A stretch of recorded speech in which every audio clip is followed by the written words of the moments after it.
বল, দিদুনকে বল এবার যা। দিদুন মা দিয়েছি ভিটামিন দিবা না, খবর দাঁড়াবার চাইছে, এবার থেকে অর্ধেক করে দিতে হবে। যা দিদুনকে গিয়ে বল, দিদুনকে গিয়ে বল, দেখি তোমায় বলে কিনা। ওই দেখো মা তোমায় বলতে গেছে।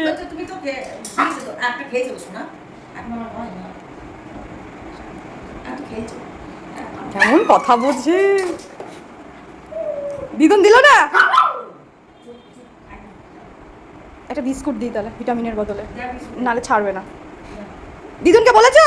দিচ্ছে না মা, দিচ্ছে না। এই বিকু দে, বিকু দে, দে বিকু দে। দিদুনকে বলেছো? দিচ্ছে, দে বিকু দে, বিকু দে। কি কি জেদি ছেলে, সিট ডাউন হয়ে গেছে, সিট ডাউন হয়ে গেছে মা। ভিটামিন দেবো না, একটা ভিটামিন খাওয়া হয়ে গেছে, তাই বিস্কুট নিয়ে আসতে হলো, ওর প্রিয় বিক্কু। দেখো আমাকে সিট ডাউন বলতেও হয়নি, ও কিন্তু সিট ডাউন হয়ে গেছে, ও জানে সিট ডাউন হলে বিক্কু দি। Good boy.